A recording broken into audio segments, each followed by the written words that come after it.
Hello everyone, welcome back to my channel. I am Fem, a Filipina living in Australia. Today, we're talking about something that has stirred a lot of debate, the arrest of former President Duterte. Now let me be clear, I'm not a political person, but this controversy really caught my attention. So, I took the time to research, watch videos, and follow the latest news to understand what's really happening. Is this a step towards justice, or is it all just political maneuvering? Let's break it down together and see the bigger picture. Stay with me and let's talk about it. What is happening now in the Philippines? Once again, a major controversy has shaken the nation. People are asking, will the country remain stable? What's going on? And most importantly, why? There are so many questions right now. And in this video, we will break down everything you need to know about the shocking issue involving former Philippine President Rodrigo Duterte. Is this a fight for justice, or is there a bigger political game at play? Stay with me as we uncover the truth behind Duterte's arrest. What led to this, how people are reacting, and what could happen next. Former President Rodrigo Duterte, hailed as one of the strongest leaders the Philippines has ever had, is now behind bars. Accused of crimes against humanity, he is facing trial at the International Criminal Court. But here's the real question, is this justice? Or is this part of a larger political conspiracy? Were the innocent lives lost really his fault? Or is the truth being twisted for power? Stick with me until the end of this video, because we're diving into the real story.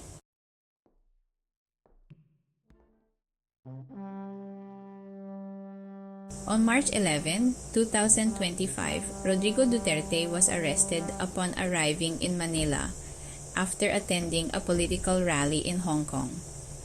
The International Criminal Court has accused him of murder, torture, and other crimes linked to his war on drugs. According to official records, over 6,200 people were killed. But human rights groups claim the number could be over 30,000. This led to a global outcry and eventually the ICC issuing an arrest warrant against him. Duterte's supporters say the arrest is unfair, while human rights groups call it justice. Now this is where things get tricky. Duterte's supporters believe this is nothing but a political attack, while critics say this is long overdue justice. But before we jump to conclusions, let's go back and take a look at his presidency. Before we talk about the controversy, let's not forget the good things Duterte did for the country. During his time in office, he accomplished things that previous presidents failed to do. To name a few, we have war on drugs. Many Filipinos supported Duterte because he promised to eliminate drugs and crime. The streets became safer, and people who were once afraid to go out at night felt protected. Infrastructure projects. His administration launched the Build program, creating highways, bridges, and airports that improved transportation. Increase in government assistance. Under Duterte, free tuition was implemented in state universities, healthcare coverage expanded, and salaries of military and police officers increased. Independent foreign policy. Unlike past leaders, Duterte stood up to the US and China, making it clear that the Philippines would not be controlled by any superpower. Build program. The largest infrastructure development plan in Philippine history, improving roads, bridges, and transportation. universal healthcare law, provided free healthcare for millions of Filipinos, economic growth and tax reforms. The Philippines experienced strong economic growth before the pandemic, and tax reforms benefited middle-class Filipinos. Bangsamoro Organic Law, a major step towards peace in Mindanao, giving autonomy to Muslim communities. Environmental protection, the closure and rehabilitation of Boracay, stricter mining regulations, and efforts to preserve natural resources. Anti-corruption measures. Duterte fired numerous government officials accused of corruption, setting an example of accountability. So why did many Filipinos forget these achievements? Why is the media only showing the killings and the bad side of his administration? His rivals claim that he was responsible for the deaths of innocent people. But is this the truth or just political propaganda? Could it be that his opponents distorted the narrative, using his name to cover up their own crimes and manipulate public perception? The media plays a huge role in shaping public opinion. But here's the issue. Was the media fair to Duterte? Or was the story of innocent people being killed exaggerated to destroy his reputation? If Duterte is guilty of anything, why is he the one being arrested while other corrupt politicians continue to live freely? Think about this. Many politicians before him stole billions of pesos, yet they were never arrested. Corrupt government officials still hold power today, yet no one is taking them to court. Duterte, who fought against drug lords, is the one facing trial. Does that make sense? Also, they claim Duterte was responsible for the deaths of 6,000 or even 30,000.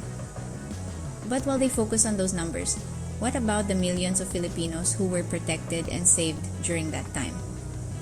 Shouldn't that be part of the conversation too? The ICC should take a fair and broader perspective. The Philippines is not the only country where killings have happened. What about other nations where innocent lives were lost? Did the ICC intervene there? Why does it feel like the Philippines is being singled out? Maybe Duterte wasn't perfect, but could it be that his biggest crime was going against the wrong people? In fact, President Rodrigo Duterte was one of the best leaders the Philippines has ever had. His strong stance against illegal drugs, a global crisis, gained recognition and admiration from other countries, with some even expressing that they wish they had a leader as fearless as him. He was a president who fought without hesitation, prioritizing the safety and security of the Filipino people. Imagine other countries envied Philippines for having a president like Duterte. Duterte will now stand trial at the ICC. If convicted, he could spend the rest of his life in prison. But the biggest question remains, will he get a fair trial? Or has the decision already been made? I am not a political person, but this controversy has deeply moved me.